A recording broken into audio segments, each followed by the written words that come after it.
Boleh minta nomor WA-nya, Bang? Saya mau sharing gimana proses penyembuhannya Abang selama konsumsi cuka apel hingga sembuh. Karena saya udah konsumsi 2 minggu ya, cuka apel tapi udah mendingan tapi masih ada sensasi. Kak Ari Suryani mohon maaf ya. Kita sharingnya di TikTok aja ya. Di TikTok di DM ya, enggak apa-apa. Kalau WA mohon maaf karena udah penuh WA saya gitu ya. Mohon maaf sekali.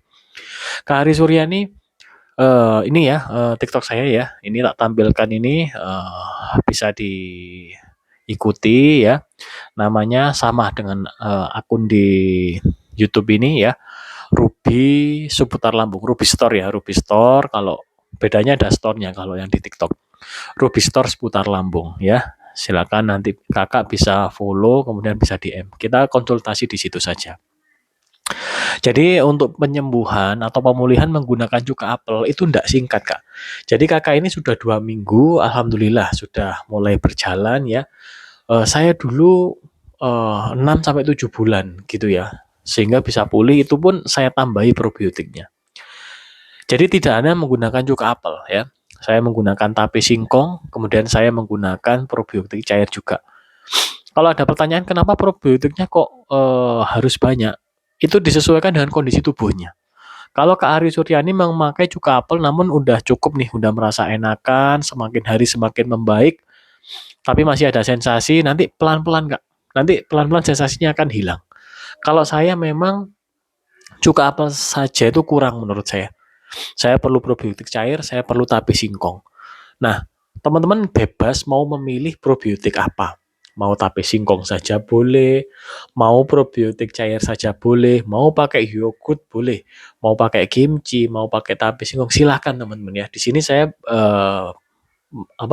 berbagi pengalaman, belajar bersama. Jadi nanti kita bisa mengerti akan tubuh kita ini memerlukan yang apa gitu ya. Jadi probiotiknya yang dipakai silakan. Bisa pilih teman-teman ya. Cuka apel mau merek apa aja terserah. Mau yang ini Diet Saplis bisa atau mau yang Nutrifarm bisa, silahkan teman-teman ya. Di sini teman-teman bisa memilih cocoknya yang mana gitu ya. Dengan kita terapi menggunakan cuka apel ya saat kita mengalami GERD, keasaman lambung kita dibantu ya oleh fermentasi dari apel itu tadi ya, pH-nya. Kemudian apalagi karena ini fermentasi mengandung probiotik, bakteri baik nih membantu pencernaan kita. Sehingga pencernaan kita lebih baik lagi, makanan masuk langsung diolah teman-teman ya, sehingga tidak terlalu istilahnya ini membusuk di dalam lambung ya. Jadi di lambung ini tidak diolah, akhirnya gasnya ini naik gitu teman-teman ya. Keasamannya ini pH-nya basah, otomatis ini katupnya terbuka gitu ya, karena dia istilahnya meminta makanan lagi istilahnya ya, agar bisa diolah. Padahal ini makanan udah banyak gitu ya, karena enzim pencernaan ini kurang bagus sehingga efeknya seperti itu, katupnya ikut terbuka. Katup terbuka itu sebenarnya otomatis teman-teman ya, itu adalah kinerja tubuh secara alami. Jadi itu bukanlah suatu istilahnya ya, suatu penyakit yang disebabkan oleh istilahnya ya, eh, disebabkan oleh katupnya itu sendiri, bukan. Jadi katupnya terbuka itu ada sebabnya gitu ya. Jadi katupnya terbuka itu bukan tiba-tiba terbuka.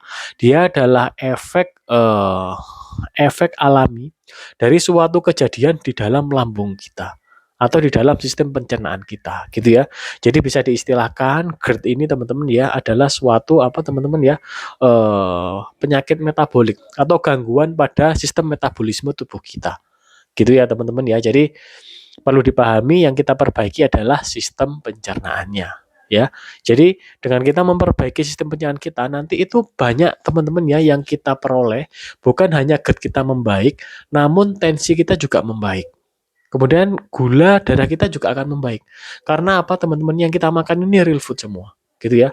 Kita juga istilahnya nih menggunakan beberapa probiotik yang bagus nih untuk pencernaan kita, sehingga nanti bukan hanya GERD namun tubuh kita menjadi lebih fit, gitu ya. Ini penting sekali teman-teman ya. Teman-teman yang sedang mengalami GERD, cek video-video saya barangkali bermanfaat, kita belajar bersama di sini ya. Saya bukan dokter, saya bukan perawat, saya adalah pejuang GERD. Sama seperti teman-teman yang alhamdulillah sudah pulih duluan. Namun harus hati-hati, tetap jaga makanan. Karena saya kemarin terlalu loss makanan, kemudian probiotik saya kurang, saya keliengan teman-teman ya. Ada beberapa teman-teman kita juga sama udah pulih, makanannya loss, mungkin probiotiknya kurang, kurang, akhirnya kembung gitu ya. Jadi GERD ini kalau udah pulih bisa kambuh karena kalau kita tidak menjaga makanan kita, otomatis enzim pencernaan kita atau keasaman lambung kita ini terganggu sehingga terjadilah lagi. Oleh karena itu, fokus kita perbaiki pola makan. Pola makan itu ada apa yang dimakan, waktu makannya, ya, kemudian urutan makannya, teman-teman ya, dah itu harus kita perhatikan semua. Oke, teman-teman, tetap semangat ya. Cek video-video saya ya, barangkali bisa menginspirasi, memberikan pengetahuan kepada teman-teman seputar GERD atau gastritis. Kalau gastritis ini memang mohon maaf ekstra ketat ya, karena lambungnya ini ada luka. Jadi tidak bisa kita samakan dengan pemulihan GERD saja.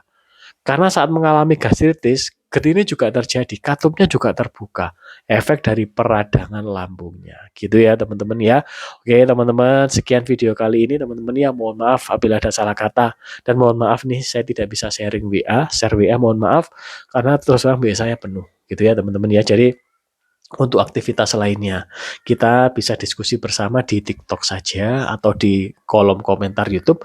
Kalau mau dua arah DM di TikTok saja. TikToknya ini ya, Ruby Store seputar lambung gitu ya. Oke teman-teman, sekian dari saya. Mohon maaf apabila ada salah kata. Wassalamualaikum warahmatullahi wabarakatuh. Salam sejahtera bagi kita semua.